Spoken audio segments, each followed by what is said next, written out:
एक top salesman और एक एवरेज सेल्समैन में क्या फर्क होता है? फर्क सिर्फ उनके सेल्स करने के तरीके में है। एक टॉप सेल्समैन अपने क्लाइंट से कुछ स्पेसिफिक सवाल पूछता है। सर इनवॉइस भेज दिया है, मेरे को जानना था कि इस लूप में और भी कोई डिसीजन मेकर्स है क्या। जबकि दूसरी तरफ एक एवरेज सेल्समैन इन सवालों को इग्नोर कर देता है। अरे सर कहाँ हो, 10 दिनों से आपको ट्रैक कर रहा हूँ, ना इनवॉइसेस भेज पा रहा हूँ, ना पैसा आ रहा है, ऐसे थोड़ी चलेगा। इस वीडियो में मैं इन सारे सवालों की इंपॉर्टेंस के बारे में बात करूंगा और बताऊंगा कि ये सारे सवाल आपके सेल्स प्रोसेस में क्या इम्पैक्ट पहुंचा सकते हैं ताकि आपकी सेल्स जल्दी से जल्दी क्लोज हो सके। चलो मैं आपको अपनी ही कंपनी के 2 सेल्स पर्सन का रियल प्रैक्टिकल एग्जांपल देकर बताता हूँ। ये है अजय और ये है गौरव। ये दोनों ही हमारी कंपनी में सेल्स ड्राइव करते हैं और पिछले महीने इन दोनों को ही हमने 10 लाख का टारगेट दिया था।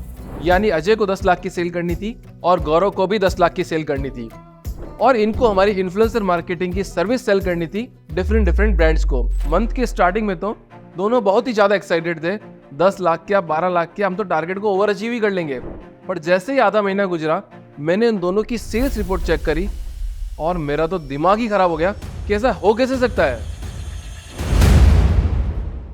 मेरा नाम है अभिषेक व्यास और मैं बेंगलोर जैसी सिटी में। सर ये तो बता दो कि अजय और गौरव के सेल्स टारगेट अचीव हुए या नहीं। बताता हूँ भाई, पहले मुझे अपने आप को इंट्रोड्यूस तो करने दे, उसके बाद में अजय और गौरव की दोनों की सेल्स रिपोर्ट में रिवील करूंगा।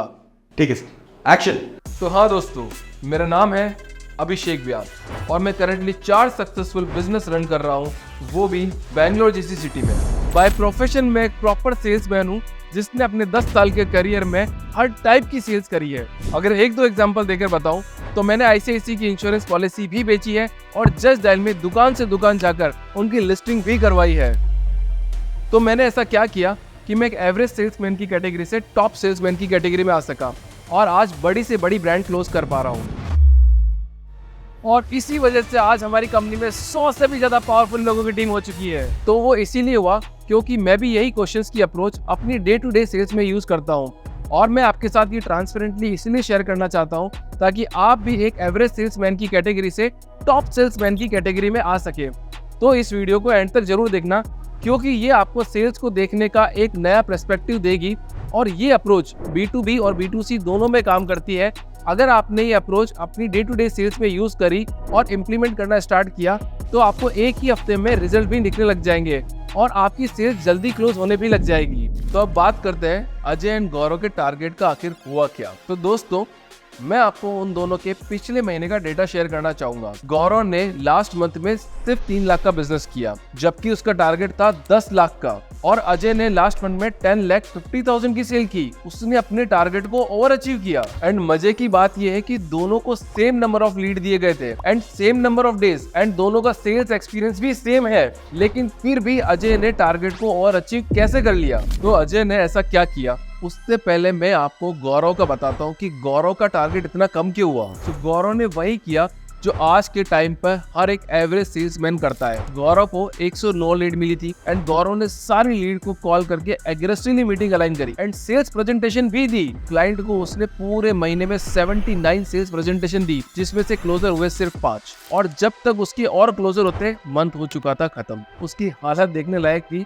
वो पूरा एग्जॉस्ट हो चुका था मीटिंग बैक टू बैक करके। अब अजय को टोटल 105 लीड मिली थी। उसकी स्ट्रेटेजी ये थी कि वो जब भी लीड्स को कॉल कर रहा था तो कॉल के स्टार्ट में वो अपनी लीड्स से ये 4 क्वेश्चन पूछता था एंड जैसे ही क्लाइंट के 4 क्वेश्चंस का आंसर देता वो उन आंसर से पता लगा लेता कि ये एक पोटेंशियल क्लाइंट हो सकता है या नहीं। अगर उसे लगता कि ये पोटेंशियल क्लाइंट हो सकता है on the basis of the answer then वो उस लीड के साथ कॉल को आगे बढ़ाता, नहीं तो वहीं पे उस लीड को जंक में शिफ्ट कर देता। तो अजय ने कॉल तो सारी 105 लीड को किया बट उसमें से सिर्फ 20 लीड को ही अपनी सर्विस अच्छे से पिच की जिसमें से उसने 13 क्लाइंट को क्लोज किया। तो अब मैं आपको बताता हूँ कि वो कौन सा क्वेश्चन है जो हर सेल्समैन को अपनी लीड से पहले पूछना चाहिए जिससे वो उस लीड को जज कर सके कि वो उसका एक पोटेंशियल क्लाइंट हो सकता है या नहीं एंड देन उसके हिसाब से सिर्फ पोटेंशियल क्लाइंट के साथ ही अपना टाइम स्पेंड कर सके, ना कि जंक लीड के साथ। और इसमें सबसे पहले आता है द डिसीजन मेकर।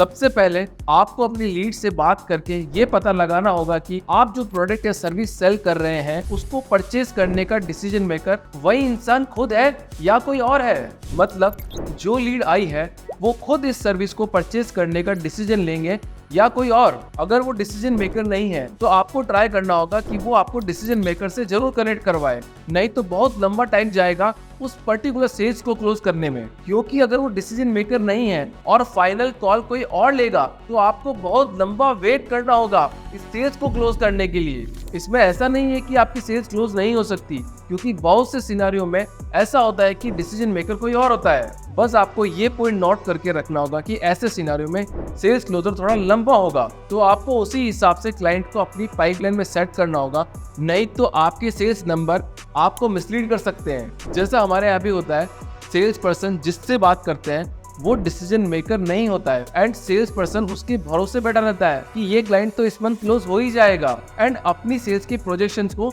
मिसलीड करता रहता है। तो चलिए अब सुनते हैं अजय से कि उसने अपने क्लाइंट से ऐसे क्या क्वेश्चन पूछे जिससे वो ये पता लगा सके कि वो डिसीजन मेकर है या नहीं। मैं अपने क्लाइंट से 5 क्वेश्चंस पूछता हूँ ये पता लगाने के लिए कि क्या वो डिसीजन मेकर है या नहीं। पहला, क्या आप डिसीजन मेकर हो?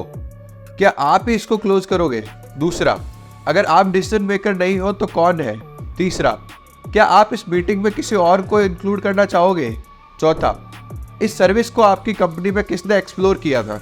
एंड 5वां क्वेश्चन मैं पूछता हूँ उसकी अवेलेबिलिटी जानने के लिए कि आप किस टाइम पे अवेलेबल हो फॉर द फॉलोअप मीटिंग्स। तो आपको कोशिश यही करनी है कि प्रायोरिटी बेसिस पे आप डिसीजन मेकर से ही बात करें, अपनी सर्विस डायरेक्ट उनको ही पिच करें अगर आपको सेल्स कम टाइम में क्लोज करनी है, नहीं तो टाइम दीजिए उस क्लाइंट को।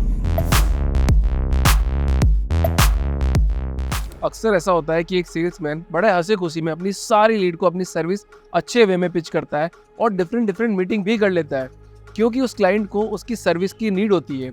बट एंड में जब बात आती है बजट एंड पैसे की तो क्लाइंट बोलता है इतना बजट ही नहीं है हमारा, तो अभी मीटिंग को half an hour waste my time. तो सेल्समैन को रियलाइज होता है कि मैंने कितना टाइम दिया इस क्लाइंट को और इस क्लाइंट का बजट ही नहीं है मुझे पे करने का। तो आपको भी अपने क्लाइंट से अर्ली स्टेज पे पता लगाना है कि उनका बजट क्या है। आइए देखते हैं कि अजय अपने क्लाइंट से क्या सवाल पूछता है उनका बजट पता लगाने के लिए। मैं अपने क्लाइंट से कुछ बजट क्वेश्चंस पूछता हूँ उनका बजट जानने के लिए। पहला क्वेश्चन, आपकी कंपनी का रेवेन्यू कितना है? दूसरा, क्या आपने इस सर्विस के लिए कुछ बजट डिसाइड करके रखा हुआ है? थर्ड, आपने इस सर्विस पे पास्ट में कितना स्पेंड किया था? फोर्थ, क्या आप हमारे सर्विस की स्टार्टिंग प्राइस से कंफर्टेबल हो? अगर आपकी क्लाइंट का बजट नहीं है आपकी सर्विस अफोर्ड करने के लिए तो आपको वो क्लाइंट वहीं ड्रॉप करना होगा, बिकॉज बिना मनी ट्रांजैक्शन की कोई सेल्स क्लोज नहीं हो सकती, चाहे आपका क्लाइंट आपके सॉल्यूशन की कितनी भी नीड में क्यों ना हो। मोस्ट ऑफ द टाइम ये भी होता है कि कुछ क्लाइंट सिर्फ सर्विस को एक्सप्लोर कर रहे होते हैं, उनको असली में उस प्रोडक्ट या सर्विस की उतनी नीड नहीं होती है जितना सच में एक पोटेंशियल क्लाइंट को होती है। तो आपको ऐसे क्लाइंट पे कम टाइम स्पेंड करना चाहिए, क्योंकि उनको अभी असली में वो प्रॉब्लम या पेन उतना है ही नहीं जो आपकी सर्विस या प्रोडक्ट उनके लिए सॉल्व कर रहे हैं। लेकिन अगर उन्होंने किसी कॉम्पिटिटर को देख लिया तो ये भी उनको देखा देखी चले आते हैं सर्विस एक्सप्लोर करने के लिए। तो आपको इनको बहुत पुश करना होता है, क्योंकि तब आपको ही उनको उनकी प्रॉब्लम रियलाइज करानी होती है। इसमें कुछ गलत भी नहीं है, लेकिन टाइम एंड एफर्ट्स बहुत ज्यादा लगता है एंड सेल्स क्लोजर में डिले भी बहुत ज्यादा हो जाता है। तो चलिए सुनते हैं अजय ने अपने क्लाइंट से ऐसे क्या क्वेश्चन पूछे जिससे वो पता लगा सके कि क्लाइंट में पोटेंशियल है या नहीं। लास्ट कुछ सेट ऑफ क्वेश्चंस में उनसे पूछता हूँ जिससे मुझे क्लाइंट का ऑब्जेक्टिव क्लियर हो जाता है। पहला, आपके कॉम्पिटिटर्स कौन कौन है? दूसरा, आप इस सर्विस से क्या एक्सपेक्ट कर रहे हैं? तीसरा, आपके लिए अभी सबसे बड़ा चैलेंज क्या चल रहा है? चौथा, इस साल आपके बिजनेस की प्रायोरिटीज क्या है, मतलब आप किन चीजों पर मेनली फोकस कर रहे हो? पांचवा, आप अपने कॉम्पिटिटर से कैसे स्ट्रांग हो एंड कैसे वीक हो। तो आपको यही करना है कि आप उसी क्लाइंट के साथ ज्यादा टाइम एंड एफर्ट मारे जो सच में आपके प्रोडक्ट या सर्विस के सॉल्यूशन से अपनी प्रॉब्लम सॉल्व करना चाहता है। ऐसे में आपका सेल्स क्लोजर बहुत ही जल्दी होगा।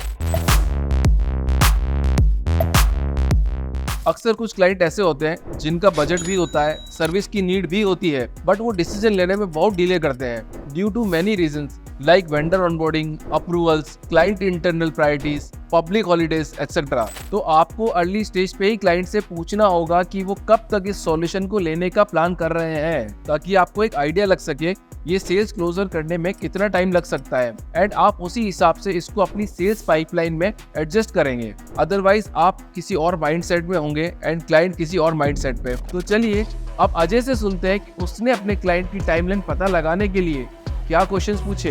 अपने क्लाइंट्स की टाइमलाइन जानने के लिए मैं उनसे कुछ और सवाल भी पूछता हूँ। पहला, आप इस सर्विस को कब तक यूज करने का सोच रहे हैं? दूसरा, आप इस सर्विस को यूज करके रिजल्ट कब तक एक्सपेक्ट कर रहे हो ताकि आपको रिजल्ट दिखने लग जाए?